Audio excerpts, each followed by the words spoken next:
Live to London now, and Patrick Henningsen, who's a geopolitical analyst for the current affairs website UK column. Patrick, so nice to have you. So now that Turkish parliament approved cross-border military involvement, how far are we from seeing ground troops going in? I think it's going to be one step at a time in this situation. Obviously, there's a lot of risk involved for both Syria and for Turkey if they want to escalate this conflict. This is a very unfortunate incident, but as I will get into later, there's a reason why it happened. Now, where does Turkey stand legally in being able to send troops abroad in terms of international law?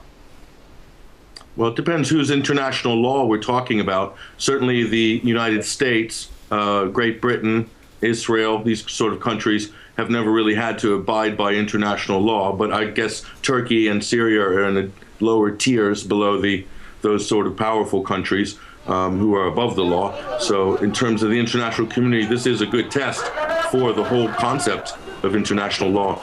It's also a test for the United Nations to see if they're really able to diplomatically achieve any sort of peace accords, which they've patently failed at over and over again for quite a long time. So there's a danger this could escalate and it could spread, particularly because of Turkey's connections with NATO.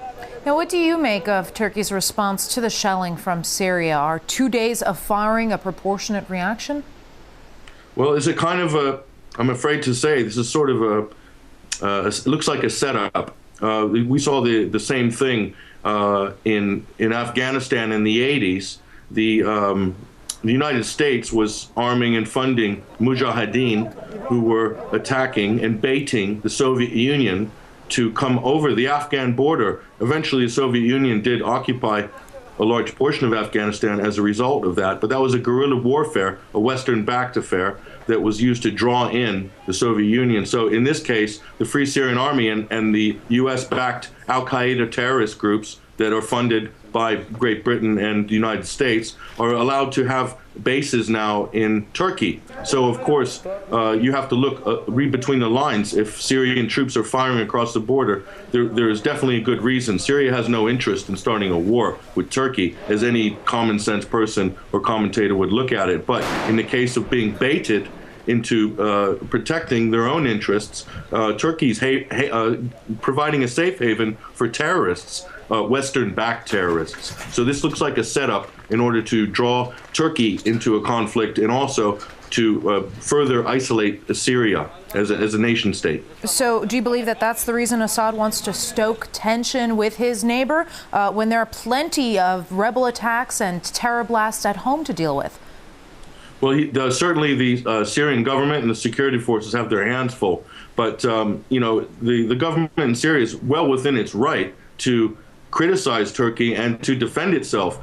After all, when your neighbor is providing bases for terrorist groups, large groups, and Turkey has been doing this as far back as last year, they've been providing safe haven for terrorists from the Free Syrian Army and al-Qaeda. So in that situation, you have to think any country is within its right to object to that, and it could lead to an altercation.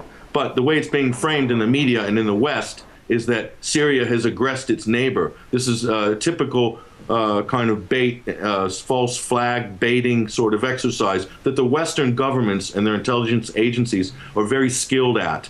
And they're also skilled at spinning that in the media to then further their own agenda. And the agenda in this case is a collapse of the Syrian state and regime change and a few dominoes that are to fall after that happens. All right, geopolitical analyst providing insight, Patrick Henningsen from current affairs website UK column, live from London. Thanks, Karen.